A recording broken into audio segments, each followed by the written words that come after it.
And you're listening to New Rock 98 KMBU Malibu. I'm Kathy Kieran, and I will be rocking you right through till 8 o'clock tonight. So stay tuned, call in, give me a request at 6112. Sit back, listen, and enjoy. Here's Men at Work. Who can it be knocking at my door?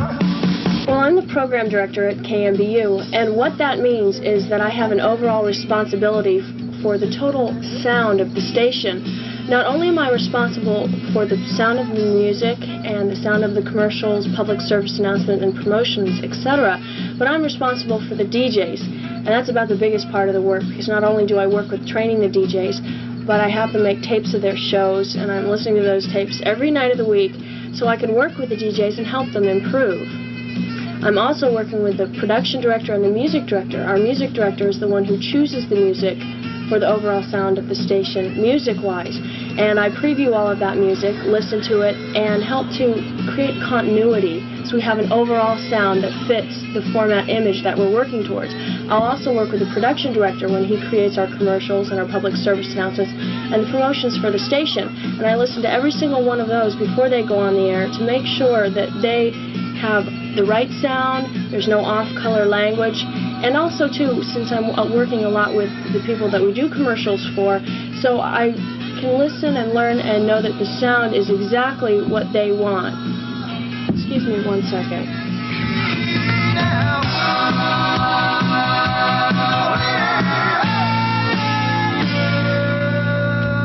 And that was Men at Work. Who can it be now? Here's a new one from Bananarama. This one's called Trick of the Night. We have an awful lot of newcomers at KMBU, especially at the beginning of a semester. Not only do we hire a lot of new DJs and we train them, but we also have a flood of students coming in from the lower division broadcasting classes. We're training them to do news, to DJ, and to fill in a lot of assistant positions that we have here at the station. I think that's one of the most fun parts about my job, because I'm in here for several hours, the first couple of weeks of school, and I'm teaching DJs all about everything in this whole studio. The carts, the board, how to cue up a record, and how to talk. The biggest fear a lot of the DJs have is, what do I do? It's a microphone, it's not a person. And that's a lot of fun, because you spend the time with them and you show them how to use the equipment. You watch them get comfortable with it, and then you just sit back and you watch them grow as DJs. And a lot of times you see them in their first couple of shows and they're really frightened and they're really nervous. And then you come in on one of their shows at the end of the semester and they're in control. They're here at the board, they're here in front of the mic, and they're having the best time. I love being a DJ. It's a lot of fun. You get to work with songs and music and kind of create your own sound. See how well you know the music. It tests your skills of blending the endings and beginnings of songs together. It's really rewarding when something good happens. Do I get scared, though?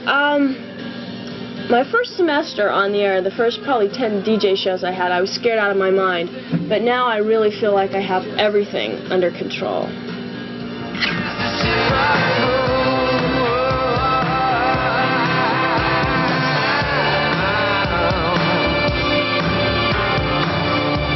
Listening to New Rock 98 KMBU Malibu, and that was the latest from World Party. The song is called Ship of Fools, and we're expecting World Party on tour coming up this April, and that's one band I'm going to make sure I see. Right now, though, we're going to take a break and pay some bills. Welcome to Issues Today. With us, we have Mr. Norman T. Ballone, industrialist and concerned citizen, here to talk to us today about smog. Doesn't bother me. I mean, I don't see that much smog in the air. Well, sir, 90% of the pollutants in the air aren't visible. Hey, how can something you can't see hurt you? So you contend that the air in California is already clean enough? Of course. Our matey, look lively, you swabs. Hoist the mainsail and swab the poop off the poop deck. We've got to get to Malibu as the wind blows. Blimey. Malibu? For what reason? For the wild pizza, you scurvy dog. That what? The wild pizza, matey. They're open 4 to 11 p.m. Sunday through Friday. And if we don't move this sorry tub, they'll be closed when we try to loot the bounty, I say. But Captain, just call them for free delivery. 456-4207. I doesn't see a telephone about, does you? Oh, good point. Don't let good music pass you by.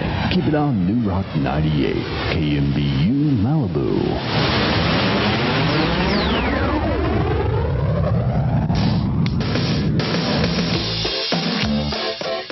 The thing I like best about being program director is the fact that I am intimately involved with every aspect of what's going on over the air. I know every public service announcement, every commercial, every person, every voice, everything. And I also know every DJ. Since I train them and I work with them all, I get to know each one of them. And I really feel like the station's a real part of me because I know every part of it. The thing I hate most about being program director, though, is since I'm so intimately involved with DJs and their lifestyles, when somebody gets sick and can't make their 6 to 8 a.m. show, I'm up at 5:30 in the morning up here at the station and sweats in a t-shirt being a DJ, and that's awfully hard sometimes. In order to talk about the future of radio, I think it's important that we look at the past. In the last 20 years, we've seen radio grow like it's never grown before. From the advent of FM radio in the 60s to FM stereo and now AM stereo. Despite what a lot of people say, the radio audience is not shrinking. Radio is not taking a backseat to television. Radio is stronger than ever.